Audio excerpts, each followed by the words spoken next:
We are coming on the air with a new and very real concern that already deadly wildfires could spread in a place where they don't normally, because it's now the East Coast, not just the West, seeing scenes like these. New warnings now in place for an entire state. Others sending in troops tonight. So when is this going to get better? We've got our team standing by. We're also live on the campaign trail after Vice President Harris moved fast to highlight those new comments from former President Trump's former chief of staff, who says Mr. Trump, among other things, praised Hitler. Then a big win for prosecutors fighting to keep Harvey Weinstein behind bars. What this new twist means for his case. Plus, you remember these devastating scenes from Chimney Rock after Hurricane Hallie we're about to show you. Now, tonight, we're going to take you inside the road to recovery in North Carolina. And the dangerous supplements being pushed to wannabe bodybuilders online. The new FDA warning tonight, later on in the show. Hey, I'm Hallie, and we're coming on the air tonight as fires burn through parts of the East Coast, now turning deadly. Want to show you right now in New Jersey, a wildfire there sending up a ton of smoke. You can see it here. You see the flames burning in the woods here. And then in Connecticut, we're just learning tonight that a firefighter was killed while trying to get a handle on the brush fire you're looking at here. 3 others were hurt. They're in the hospital right now as the rest of the state braces for what's next. And these warnings that this thing could get bigger faster. That is why Connecticut is calling in the National Guard, asking others for help. Maine sent over a helicopter to drop water. And if you're like, well, wait a second, why is this happening now in the fall, in the East, right? Normally we're talking about West Coast wildfires. It's because right now it's really hot and really dry. It is not normal for this time of year. 85% of the country is seeing temperatures like 20 degrees above normal.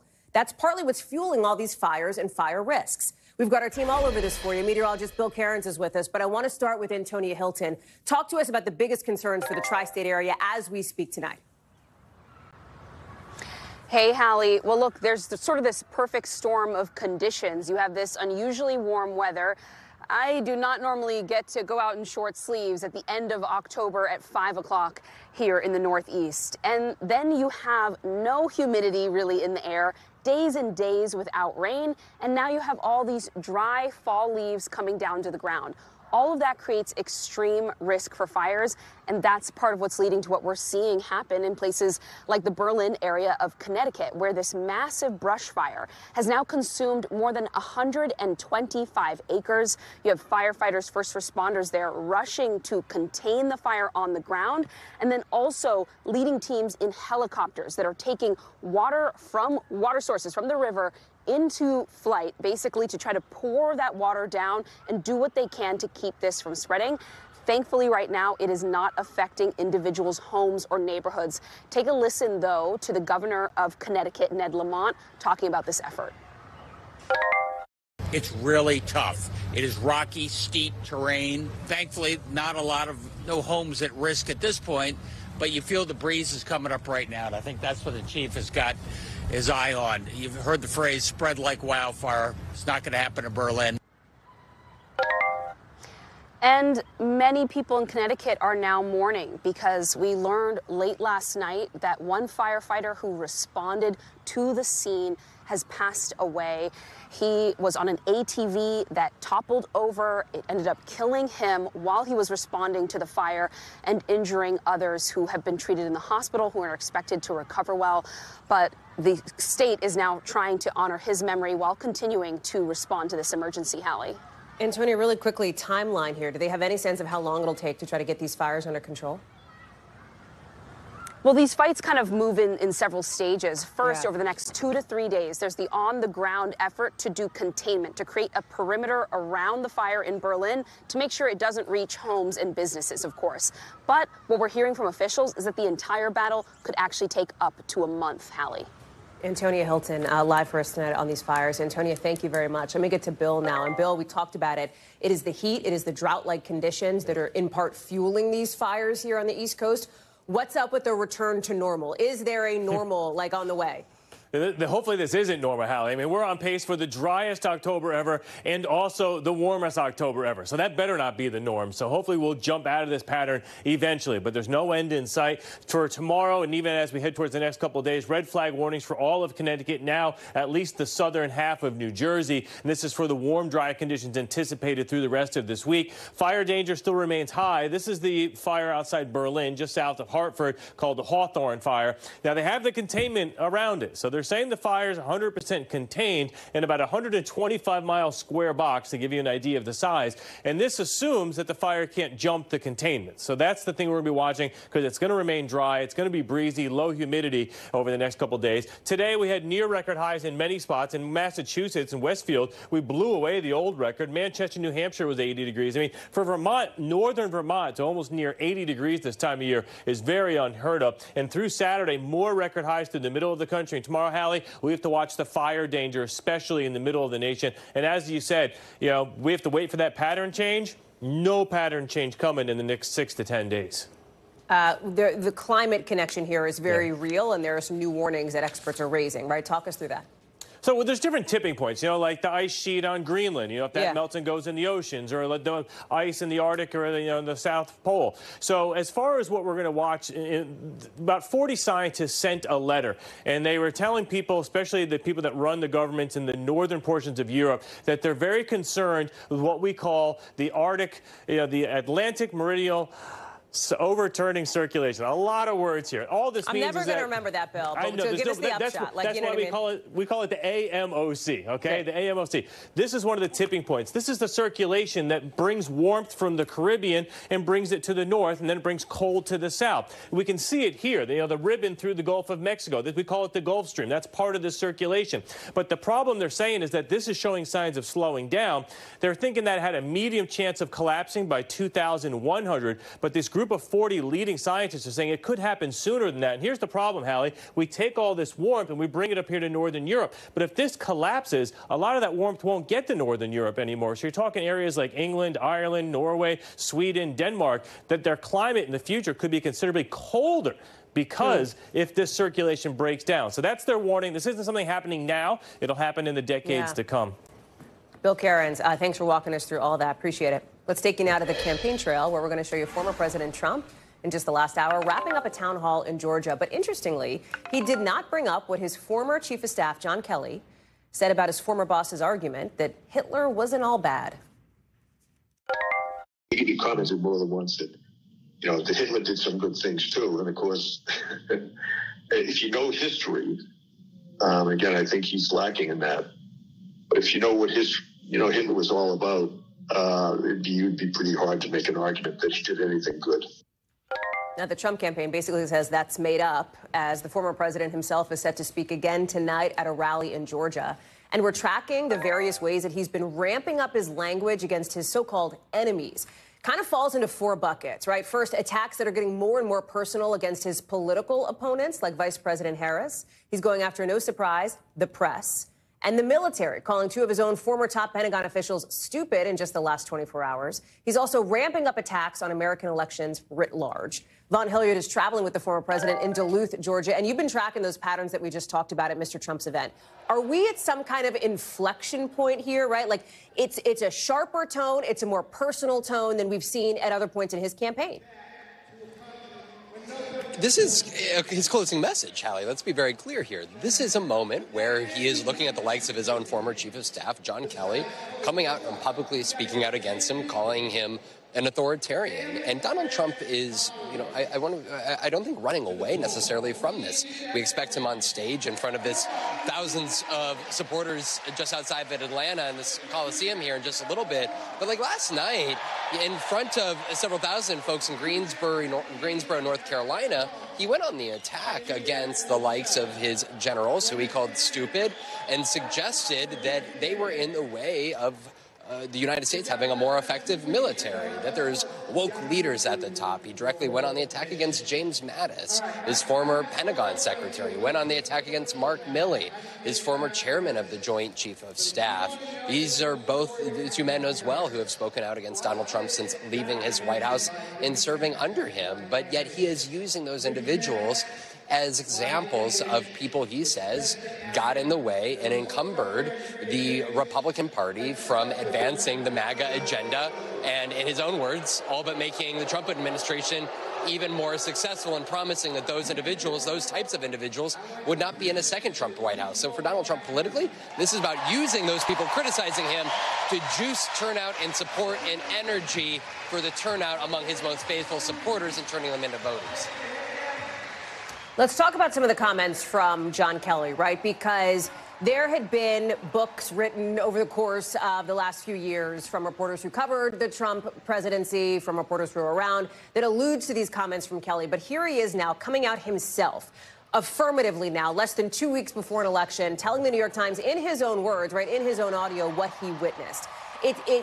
There is part of this here, and you saw Vice President Harris very quickly make a move to highlight these comments because she is trying to reach out to disaffected Republicans, right? Conservatives who do not feel good about former President Trump in office, but who just can't sort of cross the bridge and back Harris at this point. It seems like the John Kelly comments and her discussion of that is part and parcel. Right, and trying to put focus for the American electorate on the fact that so many people from his previous administration have spoken out against him, Hallie, because over the course of 4 or 5 years, but even in the White House when you were covering him, when it was the likes of Rex Tillerson, his very first Secretary of State, who even spoke out against him. I mean, we're looking at 6, 7 years of the people that work closest with him, now also including his even former Vice President, Mike Pence, who said that he tried to subvert the Constitution by having him overturn the election results on January 6th. When you look at it in its totality, it is really quite remarkable and stunning, historically speaking, to see a former president of the United States lose such support among so many of his closest advisors and aides. And that is where, for Vice President Harris, she's trying to draw, especially alongside the likes of former Congresswoman Liz Cheney, draw that contrast and try to convince some of those reticent conservatives or independents that she is worthy of the vote in this moment of time, even if they consider themselves Republicans. Yeah, Vaughn Hilliard, thank you very much. Let's pick up on that thread, right, what the vice president had to say, because in the last couple of hours, she has warned Americans that people like Kelly, right, people who were widely viewed as a bulwark against former President Trump's, some of his desires while in office the first time, they won't be around next time, she says. Watch.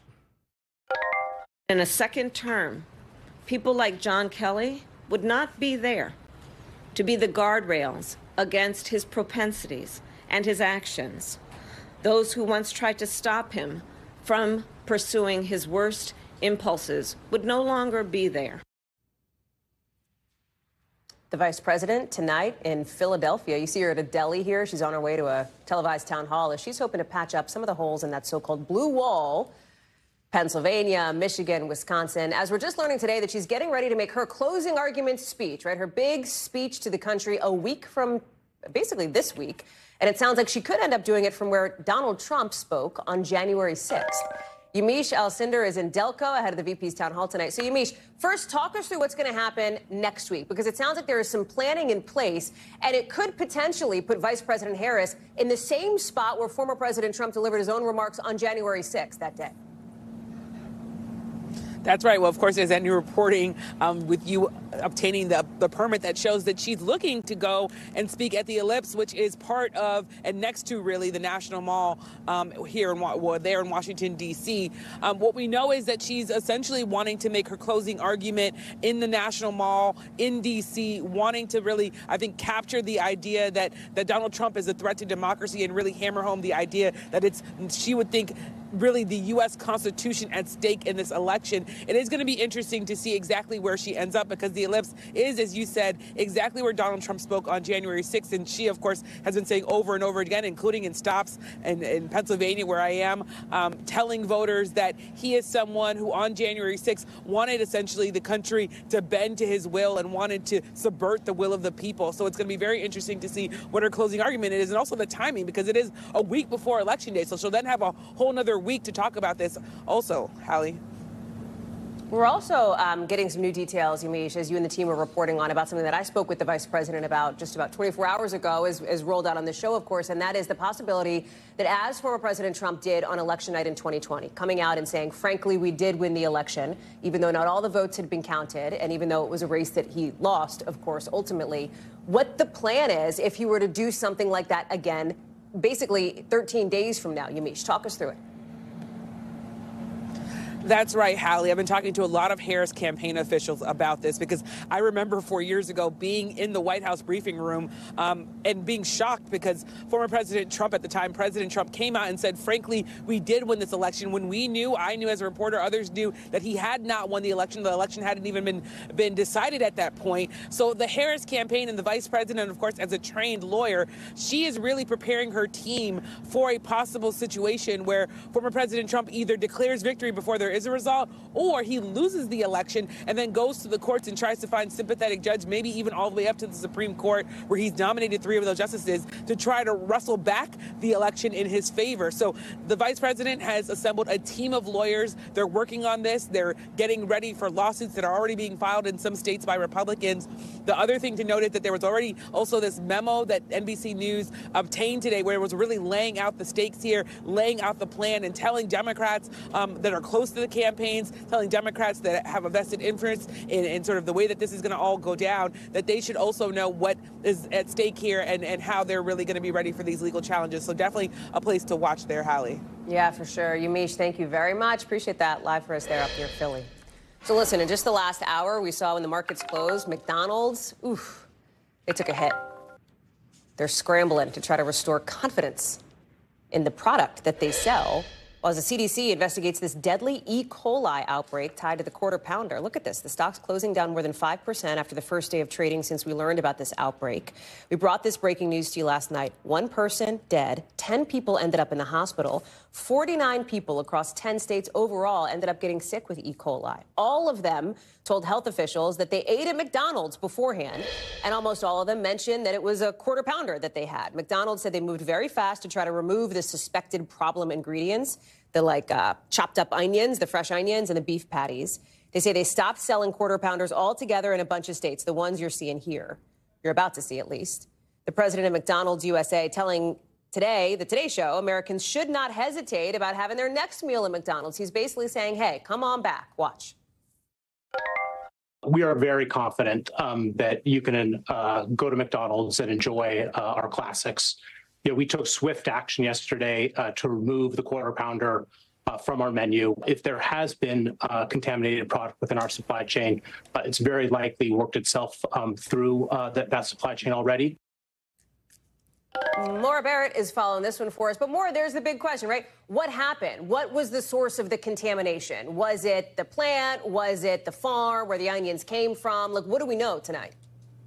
Well, Hallie, the CDC, the USDA, and the FDA are all looking into this in tandem to try to figure exactly that out. We did hear from a McDonald's company spokesperson earlier today who seemed to confirm that there wasn't anything to do with production. They're pointing to the supplier of either these Quarter Pounder beef patties or the slivered onions, potentially both. But I want to kind of point out and lay out what we're looking at in terms of what we do know. We know that the CDC said that these illnesses have been reported between September 27th and October 11th. They think that the cases could rise from there as people report that. In the time frame, in that 2-week time frame, about 1 million Quarter Pounders are sold, typically based on how they report their business sales. And so we could see that impact a larger swath of customers. They've removed the Quarter Pounders from those affected areas. That's about 1/5 of their total restaurants. They said that the beef patty is the unlikely culprit because they actually cook their patties about 10 degrees hotter than what it takes to kill E. coli. And so that's why they're zoning in on those slivered onions. This would actually be the first time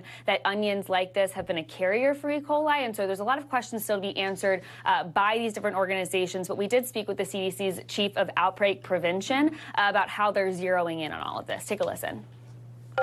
So in this specific outbreak, you know, really getting to that signal for Quarter Pounder hamburgers helped us get down to this limited number of ingredients that are unique kind of to that particular menu item, being the Quarter Pound beef patties that are used and the fresh slivered onions. Now, the key thing that he noted is that it is likely that we'll see these outbreak numbers go up as people both report to their doctors and the CDC, and they're able to nail down those numbers. So a warning not to be surprised as we see more numbers spike, Hallie. No kidding, Maura. And the other piece of this, too, we showed it at the top. I mean, the stock price has taken a hit. We've seen other companies that have dealt with outbreaks like this in the past. I mean, it lingers in the public consciousness for a while, right? Especially for a brand as iconic as McDonald's and for a product as iconic as the Quarter Pounder. Exactly, Hallie. And the other part of this is that McDonald's, the business itself, said last quarter that business was already going to be tricky leading out throughout the rest of the year. And so this obviously isn't going to help in that sense. But the thing is if they're as contained as McDonald's is projecting confidently as they are right now by removing these products from those affected stores, this could be just a short blip, right? It's really if it gets into waves of other outbreaks in other states that it could be a longer-term business problem. Maura Barrett, thank you very much. Appreciate it. Let's take it now to this question at hand for Boeing as we speak. And the question is, tonight, are some of these Boeing workers going to get back to work after this nearly 6-week strike? A union vote is happening right now as the company's announcing a huge quarterly loss of $6 billion today. Boeing's been plagued by problems all year long, right? From that door panel blowout in January, those 2 astronauts, remember, stuck up on the International Space Station, and then this big worker strike that's costing the company something like $1 billion a month. Boeing's new CEO out with CNBC today saying the company may need to streamline a little bit. Listen. I would rather err on the side of doing less and better than doing more and not doing it well. And I think there's some cases where we can do less and do better. Tom Costello is joining us now for more on this. Okay, let's start there. When the CEO says places where the company can do less and do better, as he said, read the tea leaves for us. What does that mean? It's Phil LeBeau, and Phil LeBeau did the interview for CNBC. He's the man. He was here. Phil. Yeah, we love Phil. He was in the building. He and I both cover aviation. And I said to Phil, did you notice what he did not emphasize as they were talking about reinforcing the core? The core for Boeing, of course, is commercial aircraft and defense. He did not reiterate support for space. That to me suggests, boy, are they talking about? They have a contract with NASA. They've got to fulfill. Okay. But do they consider spinning off the space business? If so, who would buy it? Right? It's an incredibly important and a very big division of Boeing. But make no mistake, this is extremely serious. This is an iconic American company, critical to the economy, critical to national defense.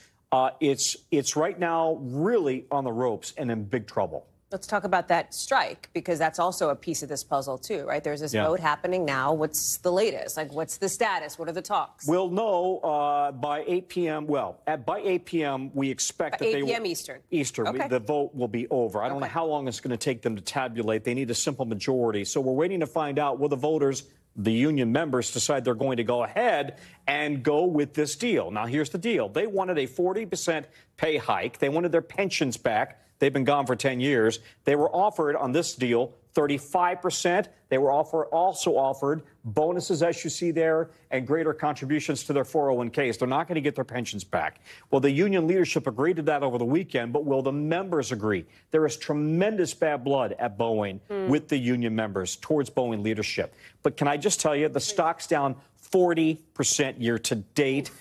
There is open speculation within the bond market of downgrading their bonds to junk.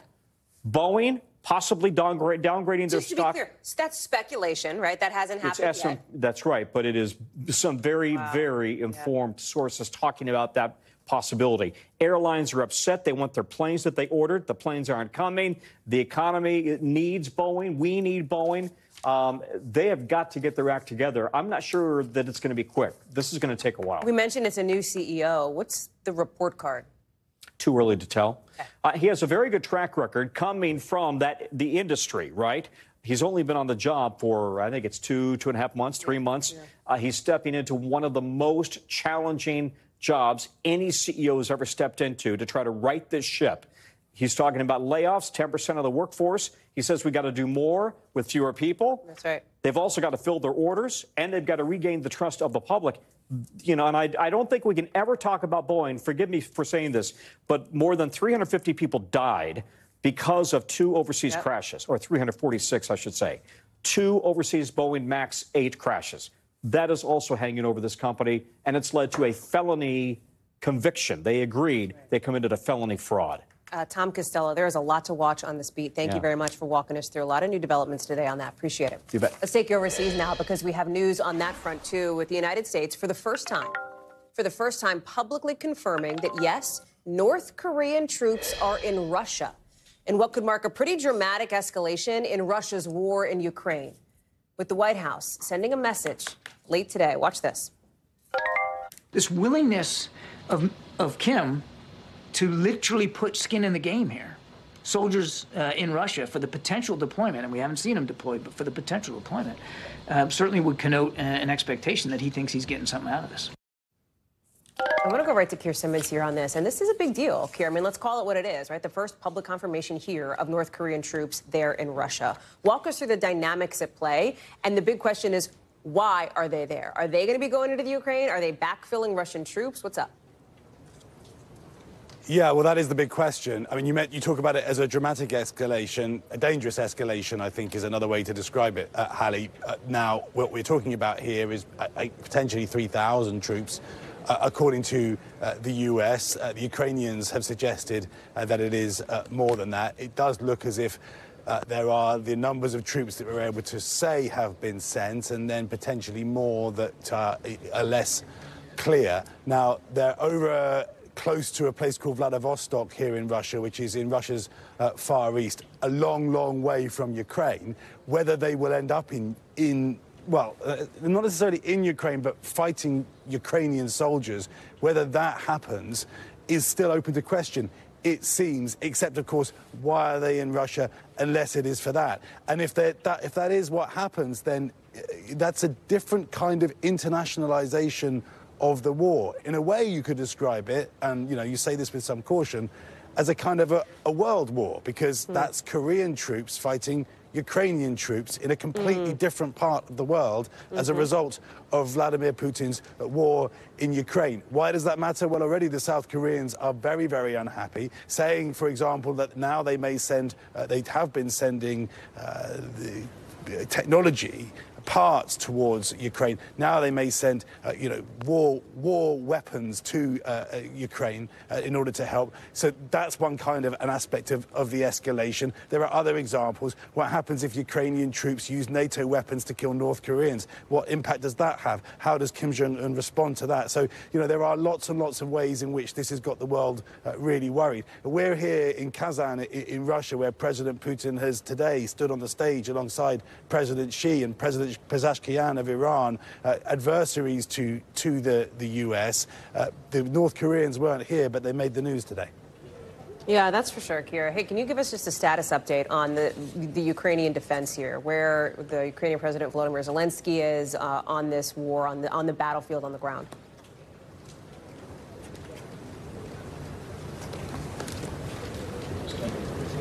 Keir Simmons, I think we lost your IFB, tech gremlins, but Keir, we'll catch up more next hour for sure. Our thanks to Keir Simmons there in Russia, as you just heard. Coming up here on the show, a lot more to get to overseas, including a French woman at the center of a horrific rape case taking the stand. What she is telling the court about a case that is captivating the world. And American Airlines facing a record fine, why they're getting hit with a $50 million penalty. Next.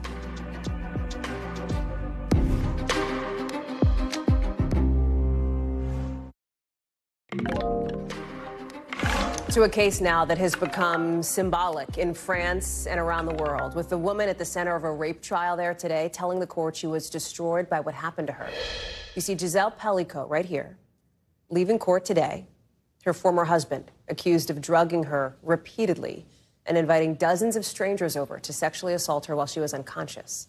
It's a case that has shocked the world. The former husband has pleaded guilty, and 50 other men are also on trial accused of rape. Giselle Pellico has become a symbol now of the fight against sexual violence. You see it here, crowds of women showing up at court and others as well to express their support. She has insisted that this trial be held publicly. She says expressing her will, her determination to change this society is a motivator to her. Danielle Hamamdjian is joining us now, and the details of this case are horrific. Talk through what else Giselle Pellico said in court today as she has essentially refused to be cowed into hiding behind closed doors here.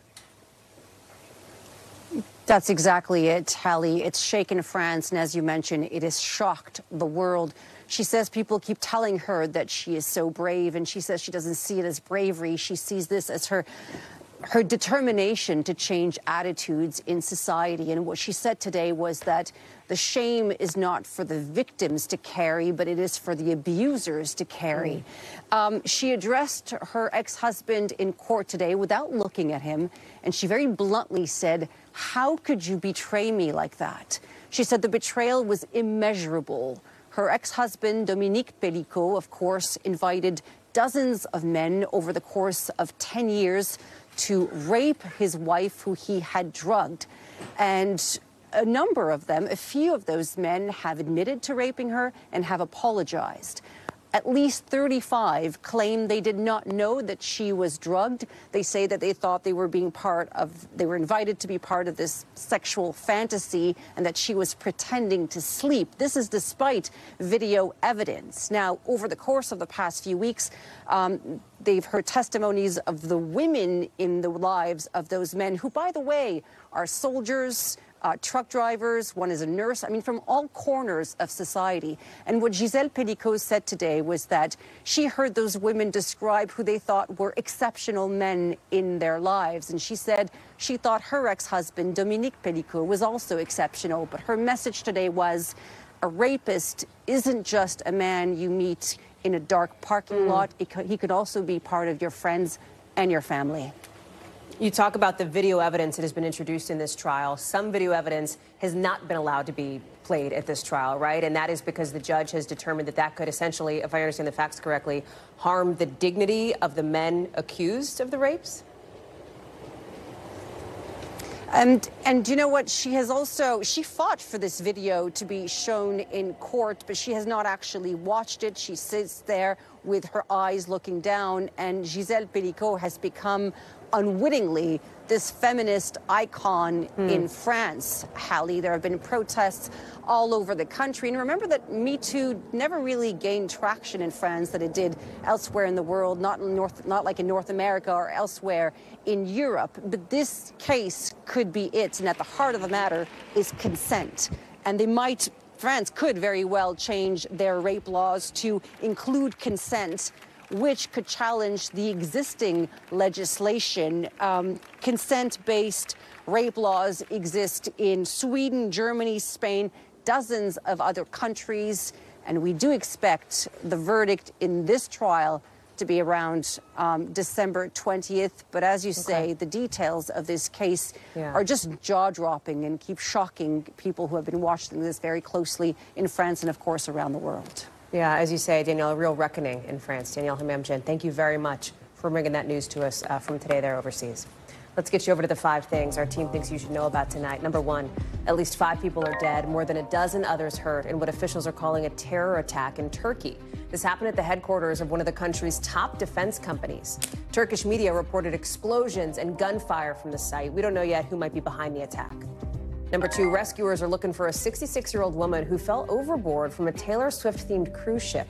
The Royal Caribbean ship was traveling through the Bahamas. It is not affiliated with Swift herself. The company says it's working with local officials and giving support to this woman's family. Number 3, new video showing a pretty dramatic rescue of a woman who spent 7 hours stuck between 2 huge boulders because she was trying to reach for her phone that had dropped. She was hiking when the phone fell down this 9-foot deep crack. She fell trying to grab it and got stuck, was hanging there. She's apparently going to be okay, but she temporarily lost all feeling in her legs after being stuck in that position for so long.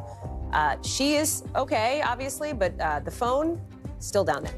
Number 4, the Department of Transportation fining American Airlines $50 million over how it treats passengers with disabilities. Officials say that the airline gave unsafe assistance to people in wheelchairs, and that in some instances, those people got hurt. Thousands of wheelchairs were also damaged over a 5-year period, they say. American says it's made some significant investments to try to address this. Number 5, 3 NASA astronauts finally leaving the International Space Station just moments ago. This is the capsule starting its journey here. It's moving a lot faster than it looks, at least from this video. They were supposed to head out a few weeks ago, but that trip home got delayed because of Hurricane Milton and some other bad weather. It's going to take them 34 hours. Later in the show, a legal win for prosecutors in their case against Harvey Weinstein. What it means for him as he is now facing more sex crime charges. And in the local, a lost dog now caught after months on the run. How hundreds of people in New Orleans banded together to find him.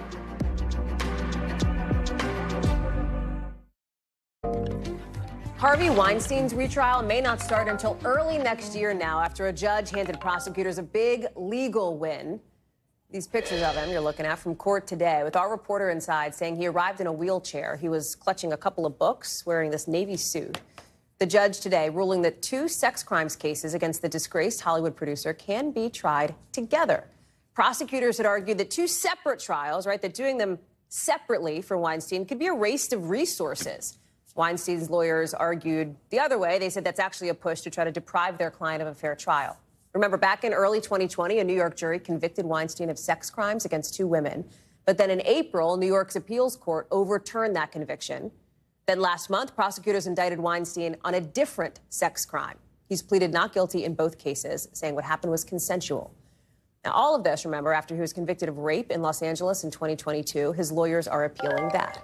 Rahema Ellis is joining us now. Okay, so in court today, talk us through what happened and what comes next.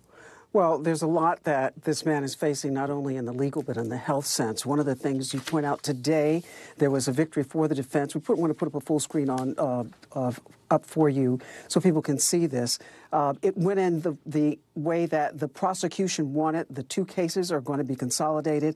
November 12th is a date that's coming up. They say it's a tentative trial date, but it's very unlikely that that's going to happen. And because the judge has set a date for January 29th of next year to make a decision on some of the remaining motions. So is it likely the case will even start on January 29th? That's unclear as well, because the defense is saying that they need more time to look at the evidence in this case. But what is Harvey Weinstein facing? As you point out, you saw him walking into the courthouse using a walker, a wheelchair, they say. And in addition, they say he was looking very pale. But the response from the woman, who is now called Jane Doe, in all of this is that her team is saying we're pleased with the court's decision to consolidate the 2 indictments, that she's always remained consistent in her conversations with the Manhattan DA's office and maintains that her encounter was not consensual. As you pointed out, Hallie, Harvey Weinstein has repeatedly insisted that he is innocent of all these charges against him and that the sex, in his view, was consensual. Hallie? The decision, of course, comes just a couple of days after NBC News reported that Weinstein had been diagnosed with cancer, right? Yeah, he's been diagnosed with a form of bone marrow cancer, and there are lots of health issues facing this man. As you point out, back in July, he was hospitalized and tested positive for COVID and double pneumonia. In fact, his attorney has said that Weinstein has had COVID more times than he can count. September, he underwent heart surgery and had lung issues as well.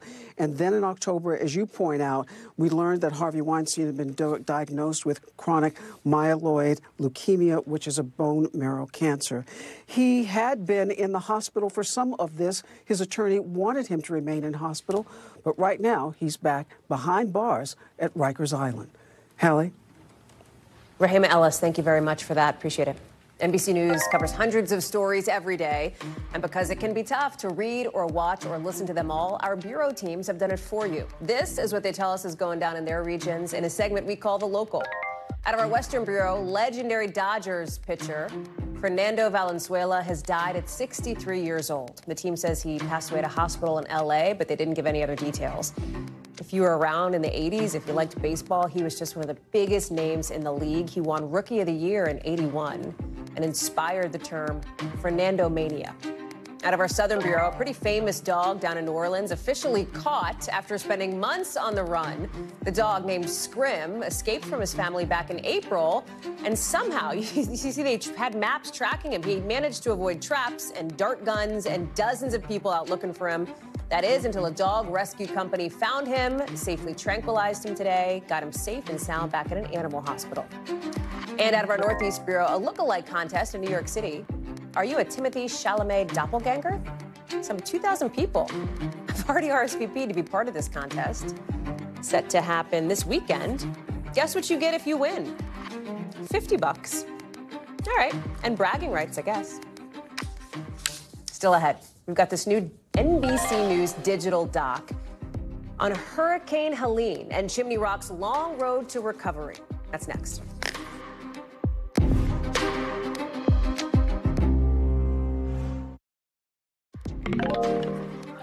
Almost a month after Hurricane Hallie, North Carolina still has not fully recovered. They're cleaning up. They're trying to rebuild from the aftermath.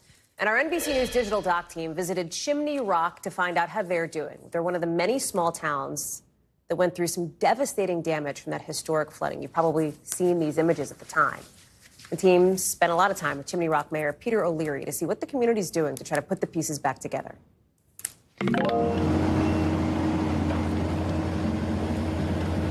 This is my business, Bubba O'Leary's General Store.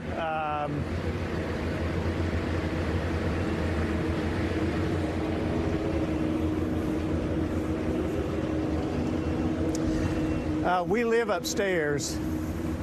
Did live upstairs. We'll hopefully get back. Welcome to Chimney Rock. FEMA has a website. Well, hell, that doesn't do us any good. We can't get online. We're in the mobile command center. That's what that's what I called it.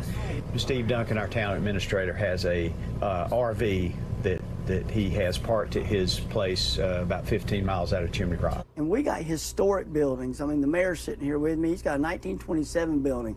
I don't know if it can be restored, but I'd like to know for sure. He's shaking his head. He doesn't know either. I'm trying to get everybody to save their buildings. Eric, every business in the village is either destroyed, gone, or severely damaged. You know, after our morning, we're in the village talking to people, taking pictures, seeing what's going on, trying to get people's concerns. The challenge to getting back to normal life is the stuff we take for granted: power, water, sewer, and transportation, roadways. So all of those were destroyed to a large degree. We had pretty extensive damage to the water lines on Main Street. That infrastructure is going to hold back the progress of the people that are trying to rebuild their lives. Jerry. Chimney Rock has about 125 year-round residents. The village is 100% based on tourism. So if the tourists aren't coming for whatever reason, then the people here are not making a living. It just seems like at odd times it just hits me that, you know, that feeling like, well, Yeah, we got through it, but it was just like a wall of water. But what causes that to? You can see water in the parking lot flowing down, but no rain. And yet the river's raging, and you're like, there's no rain. Well, it had been pouring, and I'm telling you, Peter, it was almost like you could grab the raindrops. They were so thick. It was pouring. So this is the night before at 7:52 p.m. Again, short. And this is in the morning at 7:47. We had already been up for like an hour, but this is when the water started coming up.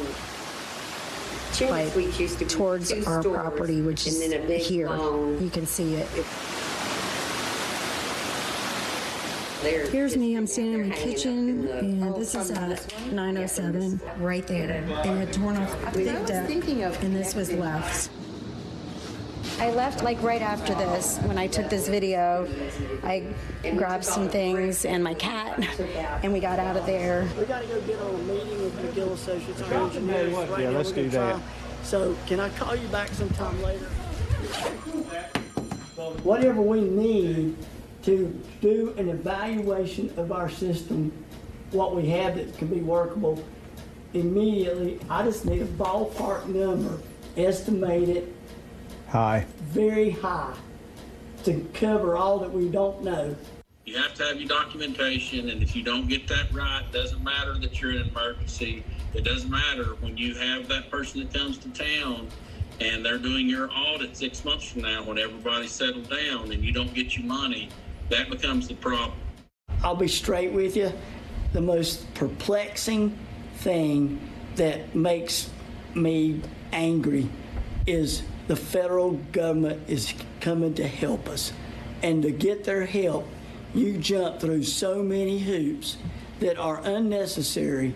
I mean, I got to basically document all the stuff that you do from the moment you get up in the morning till you go to bed at night, just to make sure that we have a chance. We got folks in this town down here who have already gone to their insurance companies and been told, we can't help you, you got to go to FEMA. When will we be back? I think it will be when the first meal is served to a tourist or the first T-shirt is sold to a tourist. sometimes when we live here, we forget the stunning beauty of where we live. This place ranks up there with anywhere in the world. Not only do I believe that, I know that.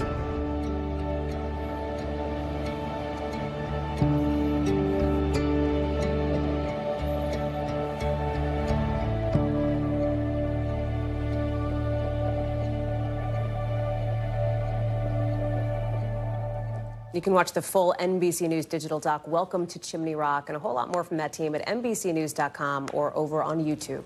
A lot more coming up here on this show tonight, including the drugs going super popular online, even with some serious concerns from the FDA. Why one bodybuilder tells us taking them was one of the worst decisions he ever made.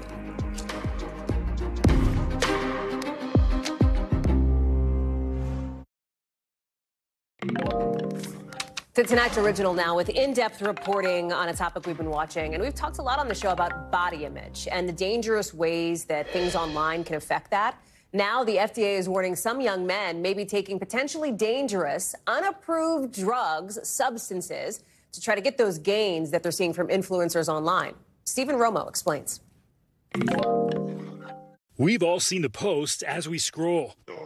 Perfect bodies giving tips for how you can look just like them. They just want to get huge and super strong as fast as they possibly can. But now a substance not even allowed to be marketed for human use at all, making its way into the feeds, fueling a dangerous trend. No one ever talks about the young men out there that see these jacked up guys on steroids, and everyone's trying to push them to look like that. And that's what I experienced when I was 15. Landon Doss is now 20 and calls himself a natural bodybuilder. But to get bigger, he took SARMs, selective androgen receptor modulators, starting as a young teen. Taking SARMs was one of the worst decisions. SARMs are a variety of drugs sold under a multitude of names, usually designed to have effects similar to testosterone. But they've been banned by the World Anti-Doping Agency and the FDA, issuing this warning. Are you thinking about taking SARMs because of the social media hype? You should reconsider. Highlighting that social platforms are being used to push these potentially hazardous substances specifically to young adults. And the side effects are numerous. I find men that have lost their hair. I'm seeing guys that have significant amount of pelvic pain and erectile dysfunction. I've also seen the profound inability to regain natural testosterone production and sperm production. Dr. Alex Tatum has worked with several patients trying to restore their hormonal health after using SARMs. We are seeing this explosion of influencers. In reality, they may be suffering from some pretty profound side effects. There's little oversight in SARMs production. That's why Tatum says they're usually labeled as for research purposes only, despite being marketed as fitness supplements. The FDA says it has issued warning letters and even pursued criminal actions against companies selling unapproved products. TikTok seems to have caught on. A search for SARMs sends you to a warning page, but plenty of content is still posted, and the products are easy to find and order online on other websites. TikTok and Instagram both pointed us to their policies which prohibit the sale of illegal substances. Anyone can go online and see that these are clearly being marketed towards end users, and in many cases to very young men. Like Doss. I just had a full-on rage fest. I was just screaming, I was breaking stuff, I was punching everything. Who says perhaps most concerning were his shifts in mood. You think you're the man and you treat people like such shit, and you think you're better than everyone. And if one person messes up, then you just hate them forever. Like that cycle, you just hate them. I wasn't prepared for the roid rage. Toxic behaviors he's now trying to warn other young men about. Stephen's joining us now. It's so interesting to hear him talk about this, right? But what about the websites or the companies that are selling this kind of stuff? Yeah, Hallie, that's one of the things that surprised me the most. There are so many websites selling them, and it's clear that they're selling them as fitness supplements. I've tried contacting some of these, and as you might imagine, it's a dead end in trying to actually communicate with them. But one of the things Dr. Tatum pointed out to us, that there's no guarantee even what you're buying is what's on the label. Even though that's on the label is dangerous, there's no guarantee what you're getting there, Hallie. Stephen Romo, thank you very much. Appreciate that. That does it for us for this hour. We've got more coverage picking up right now.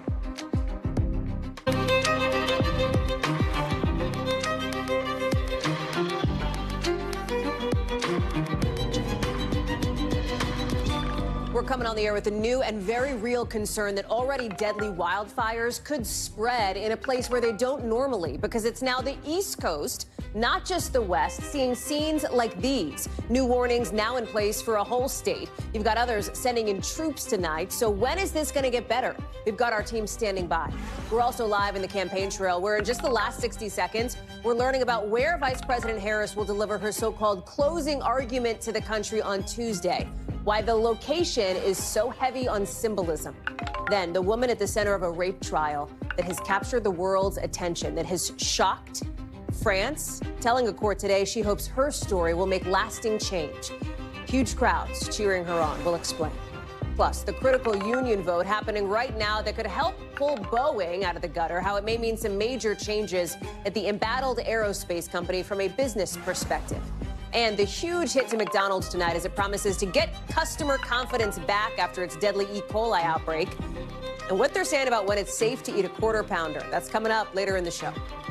Hey, I'm Hallie, and we're coming on the air tonight as fires burn through parts of the East Coast and now turn deadly. I want to show you the smoky scene out in Connecticut, where we're just learning tonight that a firefighter was killed while trying to get a handle on the brush fire you see here. 3 others were hurt. They're in the hospital right now as the rest of the state braces for what's next. And these warnings that this thing could get bigger, faster. Watch. It's just incredible to me that 2 months ago I was down in the Naugatuck Valley, and we're still digging out from incredibly severe flooding. And look where we are today. You see the effects of drought. It's impacting other smaller wildfires around the state and around this region. It's why Connecticut's calling in the National Guard now. They're asking other states for help, too. Maine sent over a helicopter to drop water. And then you see what's happening right now in New Jersey. There's a wildfire there also sending up a bunch of smoke. And if you're like, well, wait a second. Why is this happening now, in the fall, in the East? Normally, we're talking West Coast wildfires, right? Well, it's because it's really hot and really dry. That is not normal for this time of year. You've got 85% of the country seeing temperatures, look at this, like 20 degrees above normal. That's partly what's fueling all these fires and fire risks with no relief in sight. We've got our team all over this for you. Meteorologist Bill Cairns is with us. But I want to start with Antonia Hilton. And you heard it from Governor Lamont there in Connecticut. The sort of endless deluge of disasters that they've had to deal with, right? The flooding, now the fires, and it's a real risk to some of these communities. It's absolutely a risk, Hallie, and our colleagues on the West Coast, they're familiar with this risk. They cover it all the time.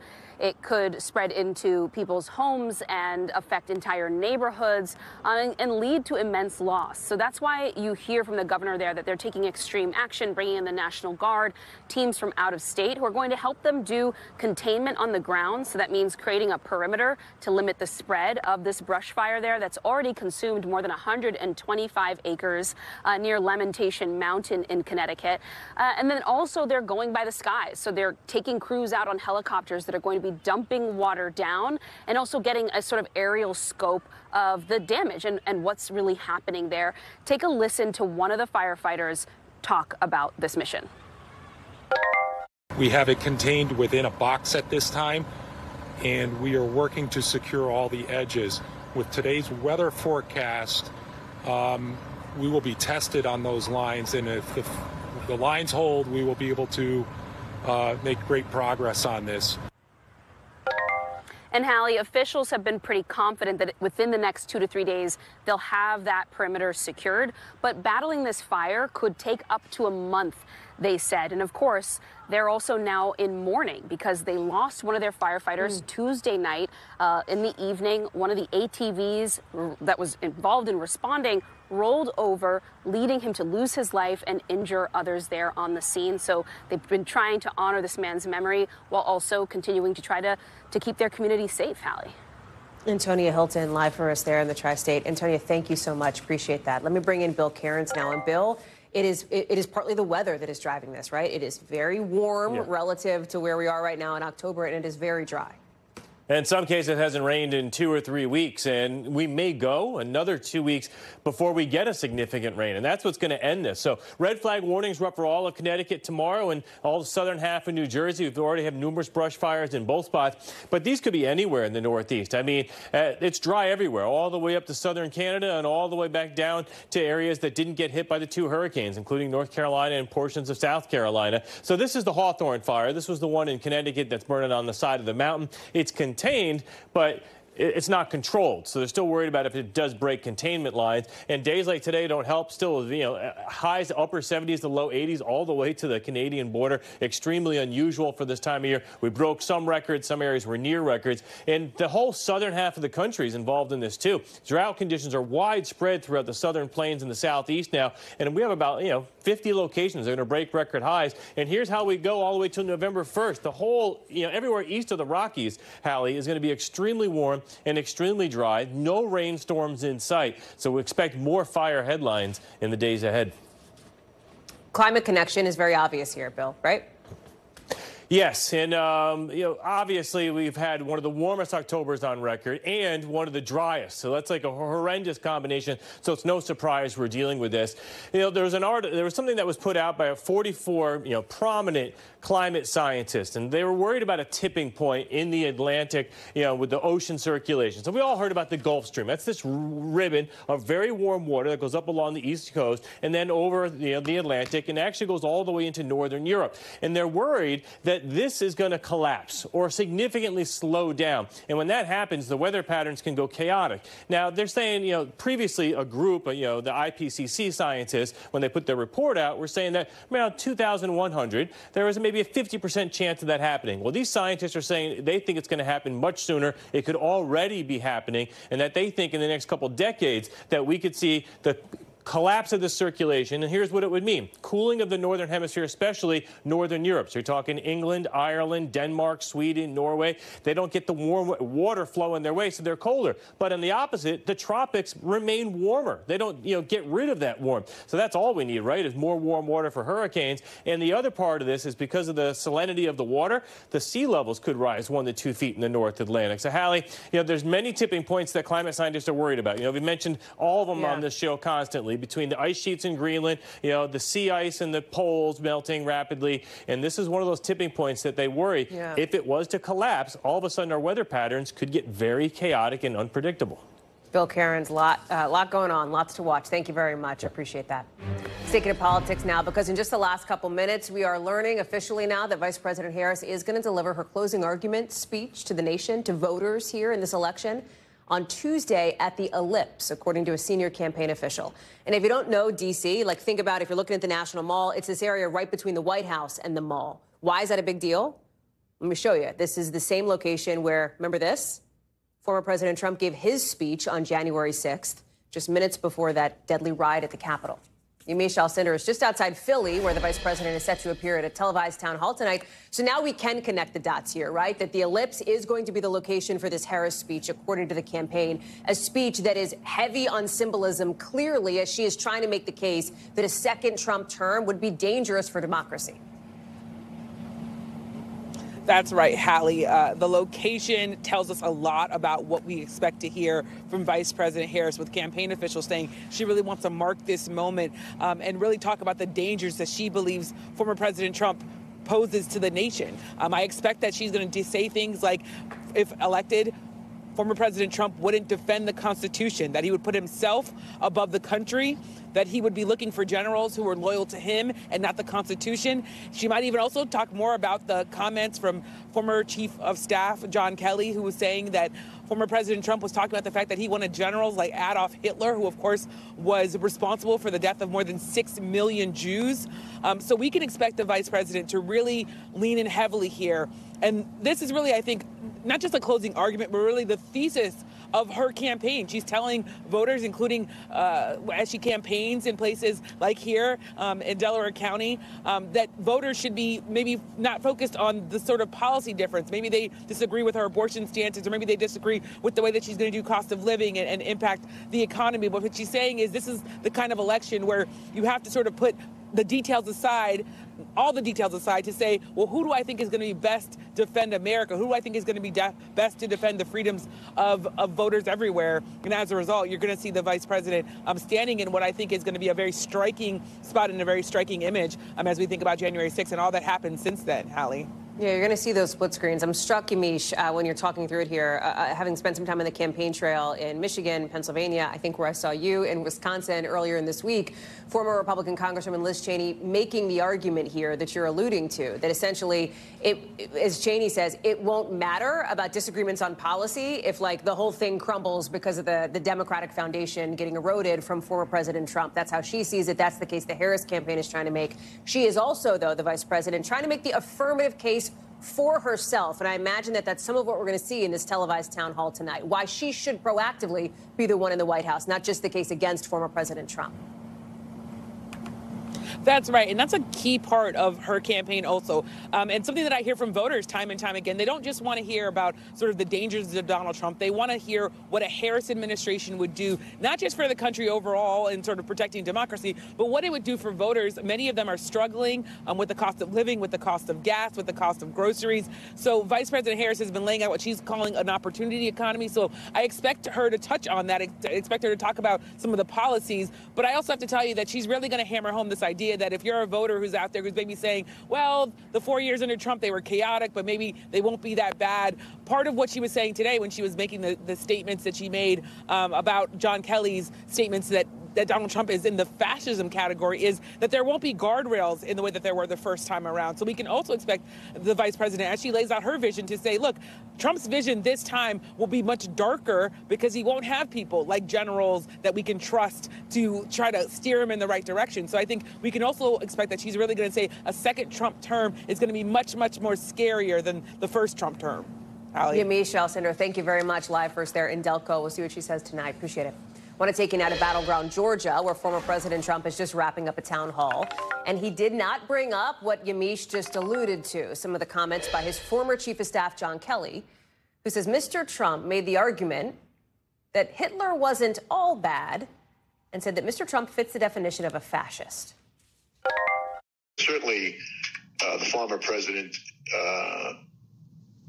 is in the far right area. He's certainly an authoritarian, admires people who are dictators. He has said that. So he certainly falls into the general definition of fascist, for sure.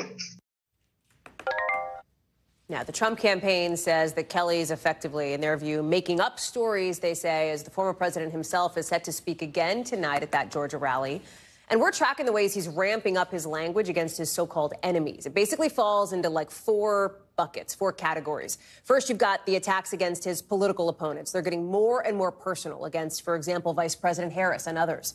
He's going after, no surprise, the press and the military, calling 2 of his own former top Pentagon officials stupid in just the last 24 hours. And he's ramping up attacks on American elections writ large. Vaughn Hilliard is traveling with the former president in Duluth in Georgia. And on that last point of concern over how the former president will act, win or lose, you've now got a top House Democrat sounding the alarm over the transition process if Mr. Trump were to win, right? Exactly. This is a situation here where for Donald Trump, he has openly suggested that he expects to win every state, including the state of California. And when we're talking about election night 2020, Hallie, it was Donald Trump who, while ballots, hundreds of thousands of ballots were still left outstanding to be counted in major battleground states, he came out and declared that he was the winner. And that is where there is concern from Democratic officials, but also even allies of Donald Trump, that he will try to prematurely go out there and declare that he has won the election yet again here in 2024. He's even said publicly to a campaign crowd that the only way that the Democrats are going to be able to win this election is if they cheat, saying that he has enough votes otherwise. And when you're looking at this for Donald Trump here, this is a moment that is going to be a reckoning, because you're seeing in some of these states there's going to be a quicker vote counting process than we saw in 2020. Of course, for a lot of states, that was the first time time that they were doing mail-in voting. And so for this go-around, elections officials are much more aware of what could very potentially come the night of November 5th. Do you see some of this, Vaughn, as a bit of an inflection point, do you think? The ramping up of the rhetoric, the language, the tone here, getting sharper, getting more personal, getting darker in some ways?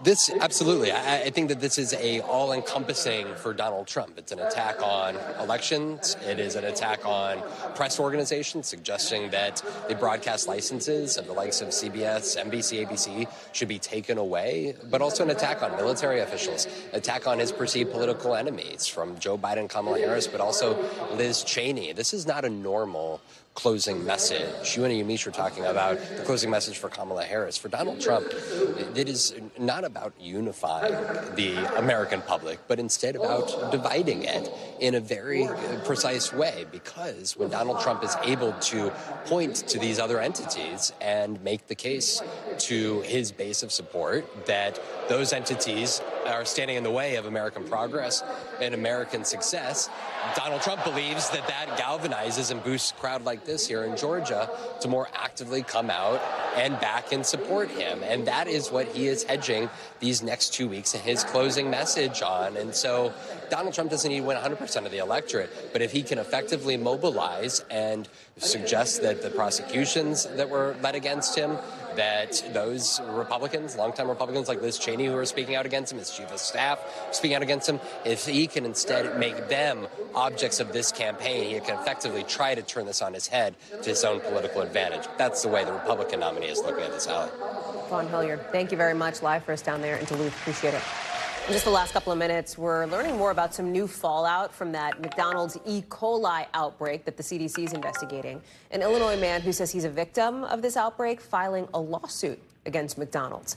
It's coming as some of the backlash is hitting Wall Street also, with the stock price of Mickey D's down something like 5% after the first day of trading since we learned about the E. coli situation. We brought this to you as breaking news last night. Remember, 1 person dead, 10 people in the hospital. 49 people across 10 states overall got sick with the bacteria. All of them told health officials they had eaten at McDonald's before they got sick. Most of them mentioned having a quarter pounder. McDonald's said they moved fast to try to remove 2 suspected problem ingredients, fresh onions and beef patties. And they say they stopped selling quarter pounders altogether in a bunch of states, the ones that you see here in yellow on the map. Today, the president of McDonald's USA saying Americans should not hesitate about having your next meal there. He says, hey, go ahead, have some food at Mickey D's. Watch this. We are very confident that you can go to McDonald's and enjoy our classics. You know, we took swift action yesterday to remove the quarter pounder from our menu. If there has been contaminated product within our supply chain, it's very likely worked itself through that supply chain already. NBC's Maura Barrett is following all of this for us. Okay, so walk us through the dynamic, because McDonald's says, all right, we're not selling the quarter pounders in those affected states. We're not selling the, like, potentially problematic onions or beef patties or whatever. There's still this question, right, about what specifically was making people sick. Yeah, Hallie, a lot of fact-finding happening. The CDC, the USDA, the FDA, all putting their heads together to trace back what could have happened in the supply chain. You heard the CEO there mention that he thinks that it's worked its way through the supply chain. A company spokesperson earlier today telling us that they have found no connection to anything on the production line. So that points again back to the supplier. But here's what else we know. The cases that have been reported all came in from people that were eating at the restaurant anytime between September 27th and October 11th. So it's a 2-week period. And that lags in time for the CDC to then report it and tie it to the outbreak. So we might see an increase in numbers there. There were about 1 million quarter pounders sold in that time frame, and of all of the stores that have been canceled selling the quarter pounders for now, that's about 1/5 of total McDonald's stores. And so as the company spokesperson walked us through on a media briefing earlier today, they identified they don't think the beef patty is the likely culprit, because McDonald's practice is to cook the quarter pounder at a 10-degree higher temperature than what would kill E. coli. And so they're pointing towards those onions. But again, still a lot to figure out there. I want to hear from an interview with the CDC's chief of outbreak prevention about how they're tracing all of this as we speak. We do expect the number of illnesses to go up.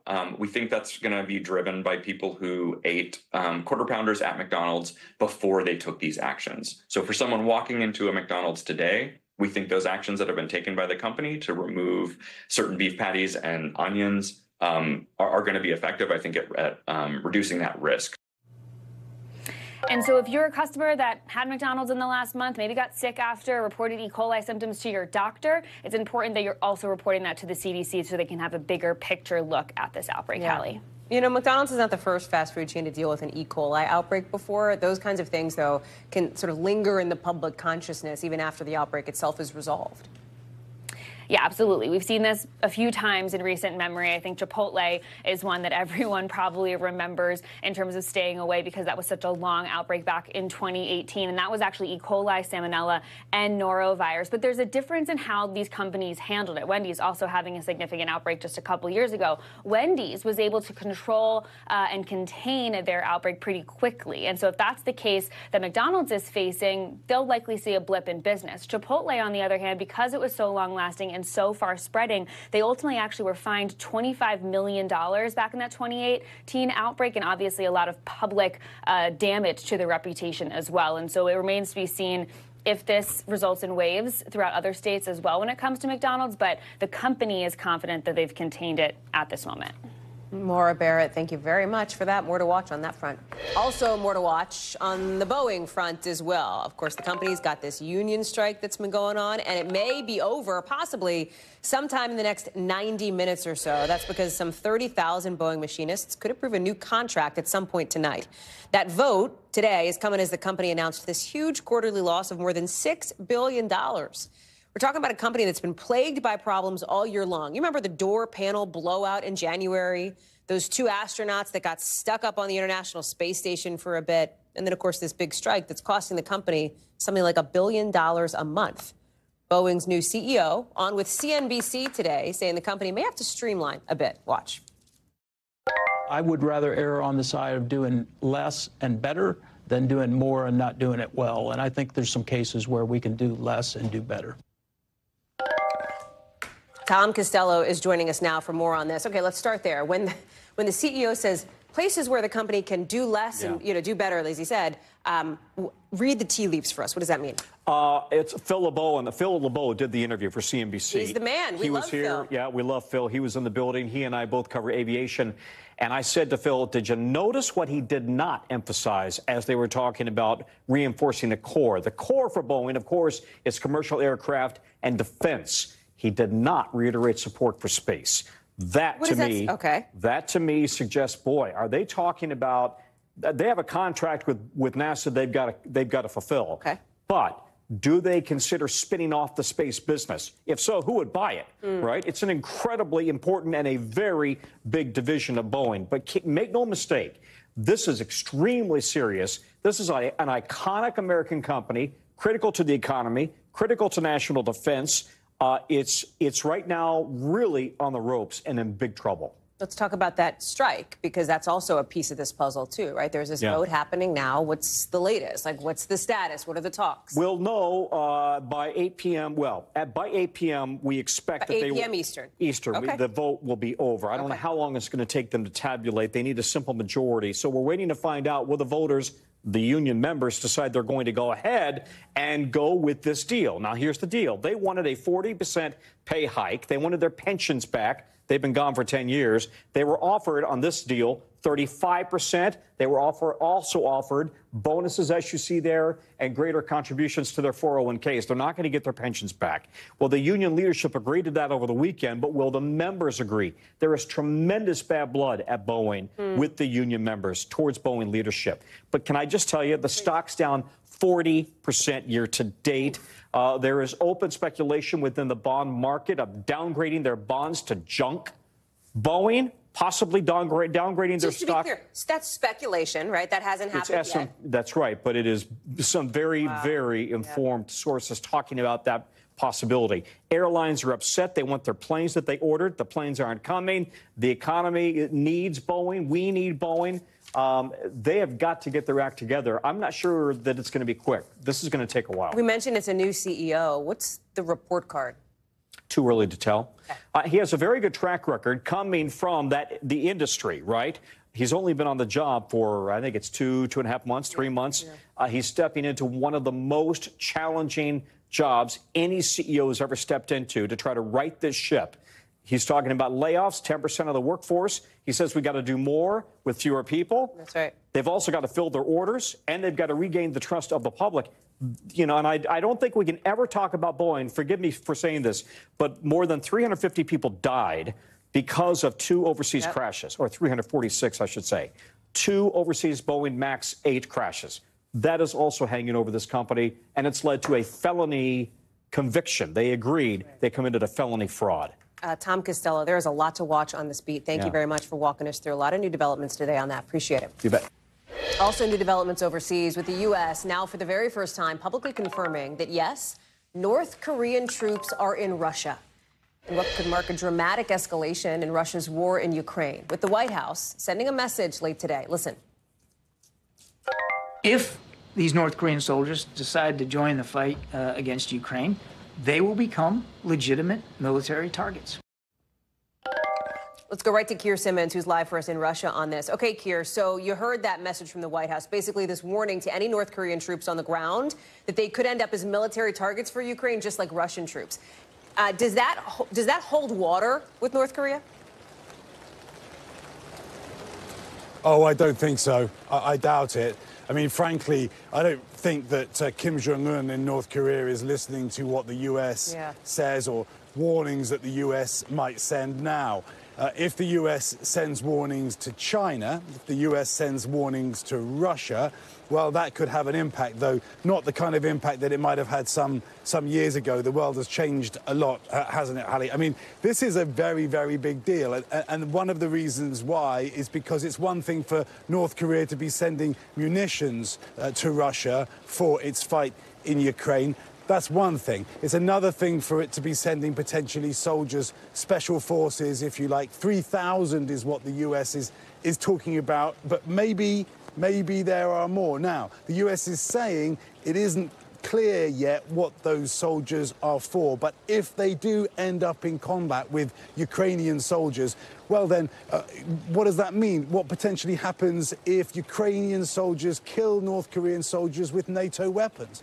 That just is one example of the way that this is potentially internationalizing the battle on Russia's border and creating new threats of escalation. How does what North Korea is doing now, Keir, square with what's happening on the ground in Ukraine? Well, it's been a war of attrition for a long time, with not much shifting. You did have that spectacular move by Ukraine to take some of the Kursk region of Russia. That now Russia is trying to push that back again, and one potential possibility is that these North Korean soldiers will go to try to help Russia with that. But of course, you know, these things are fungible, so it would then enable Russia to put more troops into the Donbass region and continue what is a slow but somewhat successful battle for Russia. So it just does change the dynamics. Listen, the West has been talking about hundreds of thousands killed on the battlefield. So 3,000 North Korea soldiers, how much of a difference does it make? I think that's a debate, and we'll have to see how they're deployed. If they are deployed. But again, it isn't just about how it changes the battlefield. It's about how it changes the international dynamics of all of this. Keir Simmons, live for us there in Russia. Keir, glad to have you there. Thank you so much for being with us tonight. Coming up, a French woman taking the stand in the trial of her alleged rapists. What she told the court is she now becomes a national symbol of the French fight against sexual violence. Plus, the dramatic rescue of a woman trapped between 2 boulders, all captured on camera. Why her phone got her stuck there in the first place.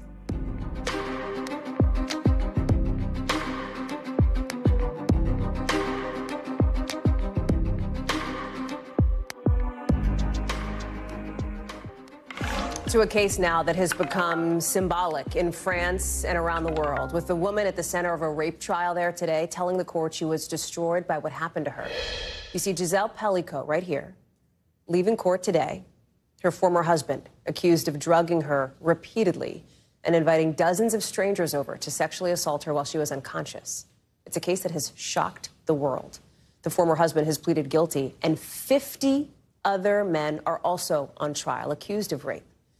Giselle Pellico has become a symbol now of the fight against sexual violence. You see it here, crowds of women showing up at court and others as well to express their support. She has insisted that this trial be held publicly. She says expressing her will, her determination to change this society is a motivator to her. Danielle Hamamdjian is joining us now, and the details of this case are horrific. Talk through what else Giselle Pellico said in court today as she has essentially refused to be cowed into hiding behind closed doors here. That's exactly it, Hallie. It's shaken France, and as you mentioned, it has shocked the world. She says people keep telling her that she is so brave, and she says she doesn't see it as bravery. She sees this as her determination to change attitudes in society. And what she said today was that the shame is not for the victims to carry, but it is for the abusers to carry. She addressed her ex-husband in court today without looking at him, and she very bluntly said, "How could you betray me like that?" She said the betrayal was immeasurable. Her ex-husband, Dominique Pellico, of course, invited dozens of men over the course of 10 years to rape his wife, who he had drugged. And a number of them, a few of those men, have admitted to raping her and have apologized. At least 35 claim they did not know that she was drugged. They say that they thought they were invited to be part of this sexual fantasy and that she was pretending to sleep. This is despite video evidence. Now, over the course of the past few weeks, they've heard testimonies of the women in the lives of those men who, by the way, are soldiers, truck drivers, one is a nurse, I mean, from all corners of society. And what Giselle Pellico said today was that she heard those women describe who they thought were exceptional men in their lives. And she said she thought her ex-husband, Dominique Pellico, was also exceptional. But her message today was a rapist isn't just a man you meet in a dark parking lot. He could also be part of your friends and your family. You talk about the video evidence that has been introduced in this trial. Some video evidence has not been allowed to be played at this trial, right? And that is because the judge has determined that that could essentially, if I understand the facts correctly, harm the dignity of the men accused of the rapes? And you know what? She fought for this video to be shown in court, but she has not actually watched it. She sits there with her eyes looking down, and Giselle Pellico has become unwittingly this feminist icon in France, Hallie. There have been protests all over the country. And remember that Me Too never really gained traction in France that it did elsewhere in the world, not like in North America or elsewhere in Europe. But this case could be it. And at the heart of the matter is consent. And France could very well change their rape laws to include consent, which could challenge the existing legislation. Consent-based rape laws exist in Sweden, Germany, Spain, dozens of other countries. And we do expect the verdict in this trial to be around December 20th. But as you say, the details of this case are just jaw-dropping and keep shocking people who have been watching this very closely in France and, of course, around the world. Yeah, as you say, Danielle, a real reckoning in France. Danielle Hamamdjian, thank you very much for bringing that news to us from today there overseas. Let's get you over to the 5 things our team thinks you should know about tonight. Number 1, at least 5 people are dead, more than a dozen others hurt in what officials are calling a terror attack in Turkey. This happened at the headquarters of one of the country's top defense companies. Turkish media reported explosions and gunfire from the site. We don't know yet who might be behind the attack. Number 2, rescuers are looking for a 66-year-old woman who fell overboard from a Taylor Swift-themed cruise ship. The Royal Caribbean ship was traveling through the Bahamas. It is not affiliated with Swift herself. The company says it's working with local officials and giving support to this woman's family. Number 3, new video showing a pretty dramatic rescue of a woman who spent 7 hours stuck between 2 huge boulders because she was trying to reach for her phone that had dropped. She was hiking when the phone fell down this 9-foot deep crack. She fell trying to grab it and got stuck, was hanging there. She's apparently going to be okay, but she temporarily lost all feeling in her legs after being stuck in that position for so long. She is okay, obviously, but the phone still down there. Number 4, the Department of Transportation fining American Airlines $50 million over how it treats passengers with disabilities. Officials say that the airline gave unsafe assistance to people in wheelchairs, and that in some instances, those people got hurt. Thousands of wheelchairs were also damaged over a 5-year period, they say. American says it's made some significant investments to try to address this. Number 5, 3 NASA astronauts finally leaving the International Space Station just moments ago. This is the capsule starting its journey here. It's moving a lot faster than it looks, at least from this video. They were supposed to head out a few weeks ago, but that trip home got delayed because of Hurricane Milton and some other bad weather. It's going to take them 34 hours. Later in the show, a legal win for prosecutors in their case against Harvey Weinstein. What it means for him as he is now facing more sex crime charges. And in the local, a lost dog now caught after months on the run. How hundreds of people in New Orleans banded together to find him.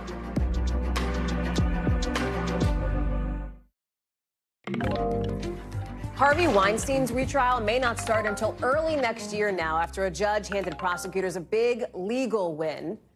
These pictures of him you're looking at from court today with our reporter inside saying he arrived in a wheelchair. He was clutching a couple of books, wearing this Navy suit.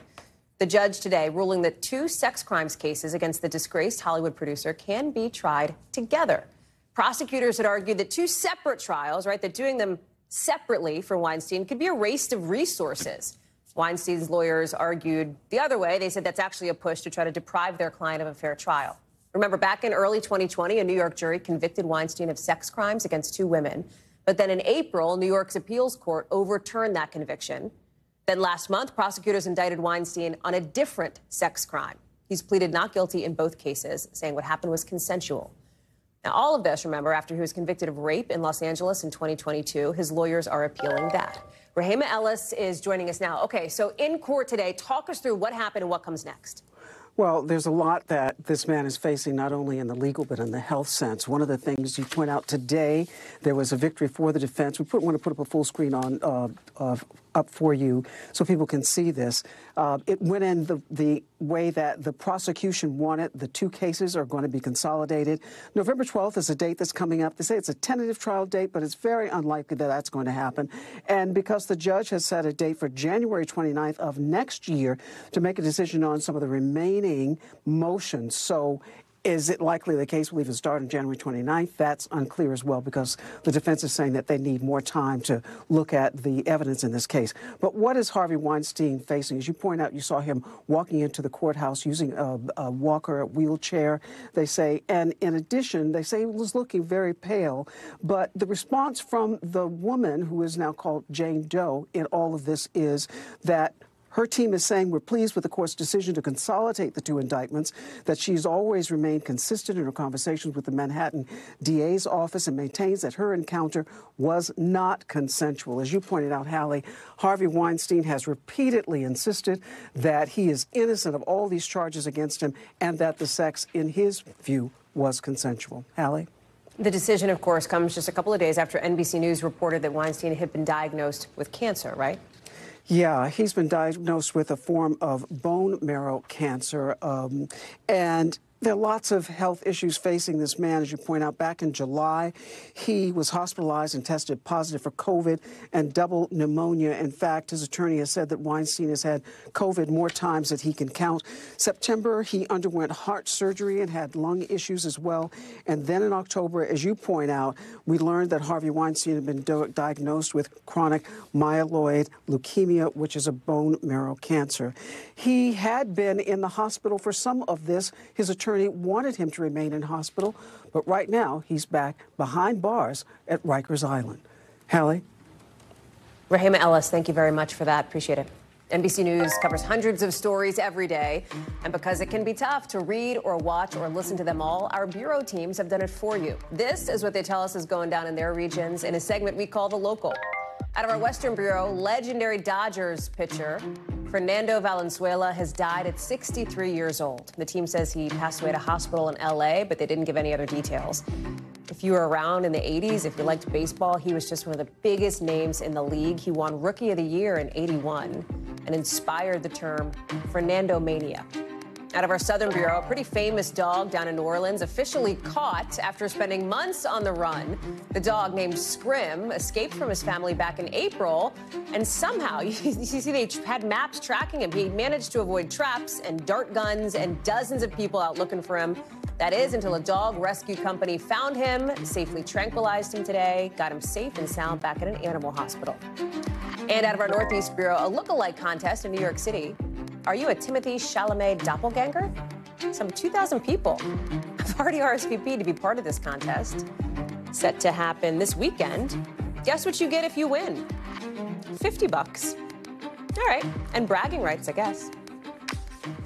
Still ahead, we've got this new NBC News Digital doc on Hurricane Hallie and Chimney Rock's long road to recovery. That's next.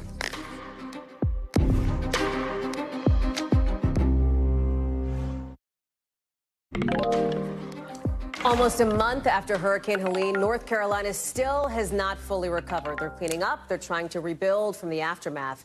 And our NBC News Digital doc team visited Chimney Rock to find out how they're doing. They're one of the many small towns that went through some devastating damage from that historic flooding. You've probably seen these images at the time. The team spent a lot of time with Chimney Rock Mayor Peter O'Leary to see what the community's doing to try to put the pieces back together.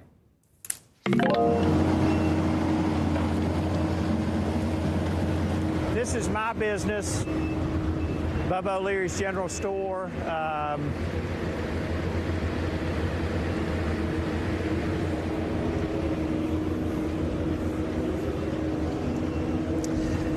We live upstairs, did live upstairs. We'll hopefully get back. Welcome to Chimney Rock. FEMA has the website. Well, hell, that doesn't do us any good. We can't get online. We're in the mobile command center. That's what that's what I called it. Steve Duncan, our town administrator, has a RV that he has parked at his place about 15 miles out of Chimney Rock. And we got historic buildings. I mean, the mayor's sitting here with me. He's got a 1927 building. I don't know if it can be restored, but I'd like to know for sure. He's shaking his head. He doesn't know either. I'm trying to get everybody to save their buildings. Eric, every business in the village is either destroyed, gone, or severely damaged. You know, after our morning, we're in the village talking to people, taking pictures, seeing what's going on, trying to get people's concerns. The challenge to getting back to normal life is the stuff we take for granted: power, water, sewer, and transportation, roadways. So all of those were destroyed to a large degree. We had pretty extensive damage to the water lines on Main Street. That infrastructure is going to hold back the progress of the people that are trying to rebuild their lives. Jerry. Chimney Rock has about 125 year-round residents. The village is 100% based on tourism. So if the tourists aren't coming for whatever reason, then the people here are not making a living. It just seems like at odd times it just hits me. But you know that feeling like, well, we got through it, but it was just like a wall of water. But what causes that to? You can see water in the parking lot flowing down, but no rain. And yet the river's raging, and you're like, there's no rain. Well, it had been pouring, and I'm telling you, Peter, it was almost like you could grab the raindrops. They were so thick. It was pouring. So this is the night before at 7:52 p.m. Again, short. And this is in the morning at 7:47. We had already been up for like an hour, but this is when the water started coming up. Like towards our property, which is here. You can see it. Here's me, I'm standing in my kitchen, and this is at 9:07, right there. They had torn off a big deck, and this was left. I left like right after this. When I took this video, I grabbed some things and my cat, and we got out of there. We got to go get on a meeting with McGill Associates, our engineers. Yeah, let's do that. So can I call you back sometime later? Whatever we need to do an evaluation of our system, what we have that can be workable immediately, I just need a ballpark number, estimated High. very high, to cover all that we don't know. You have to have your documentation, and if you don't get that right, it doesn't matter that you're in an emergency. It doesn't matter when you have that person that comes to town and they're doing your audit 6 months from now when everybody's settled down and you don't get your money, that becomes the problem. I'll be straight with you. The most perplexing thing that makes me angry is the federal government is coming to help us. And to get their help, you jump through so many hoops that are unnecessary. I mean, I got to basically document all the stuff that you do from the moment you get up in the morning till you go to bed at night, just to make sure that we have a chance. We got folks in this town down here who have already gone to their insurance companies and been told, we can't help you, you got to go to FEMA. When will we be back? I think it will be when the first meal is served to a tourist or the first T-shirt is sold to a tourist. Sometimes when we live here, we forget the stunning beauty of where we live. This place ranks up there with anywhere in the world. Not only do I believe that, I know that.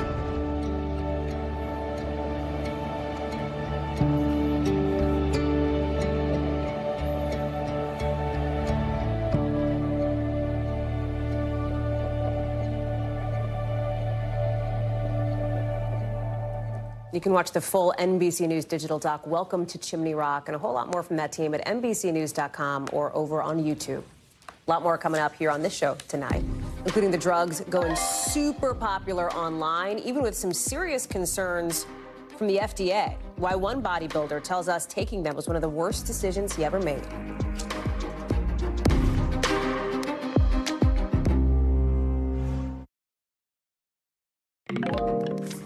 To tonight's original now with in-depth reporting on a topic we've been watching. And we've talked a lot on the show about body image and the dangerous ways that things online can affect that. Now the FDA is warning some young men may be taking potentially dangerous, unapproved drugs, substances, to try to get those gains that they're seeing from influencers online. Stephen Romo explains. We've all seen the posts as we scroll. Perfect bodies giving tips for how you can look just like them. They just want to get huge and super strong as fast as they possibly can. But now a substance not even allowed to be marketed for human use at all, making its way into the feeds, fueling a dangerous trend. But no one ever talks about the young men out there that see these jacked up guys on steroids, and everyone's trying to push them to look like that.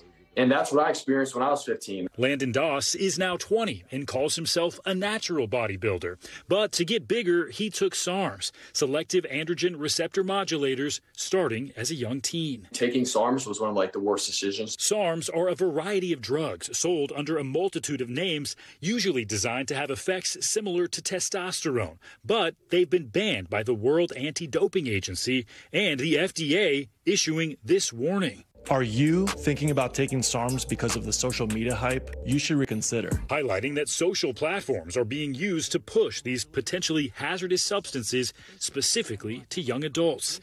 And the side effects are numerous. I find men that have lost their hair. I'm seeing guys that have significant amount of pelvic pain and erectile dysfunction. I've also seen the profound inability to regain natural testosterone production and sperm production. Dr. Alex Tatum has worked with several patients trying to restore their hormonal health after using SARMs. We are seeing this explosion of influencers. In reality, they may be suffering from some pretty profound side effects. There's little oversight in SARMs production. That's why Tatum says they're usually labeled as for research purposes only, despite being marketed as fitness supplements. The FDA says it has issued warning letters and even pursued criminal actions against companies selling unapproved products. TikTok seems to have caught on. A search for SARMs sends you to a warning page, but plenty of content is still posted, and the products are easy to find and order online on other websites. TikTok and Instagram both pointed us to their policies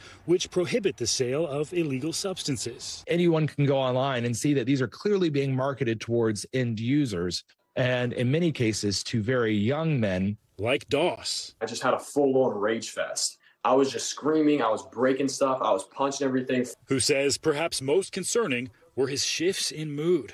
You think you're the man and you treat people like such shit, and you think you're better than everyone. And if one person messes up, then you just hate them forever. Like that cycle, you just hate them. I wasn't prepared for the roid rage. Toxic behaviors he's now trying to warn other young men about. Steven's joining us now. It's so interesting to hear him talk about this, right? But what about the websites or the companies that are selling this kind of stuff?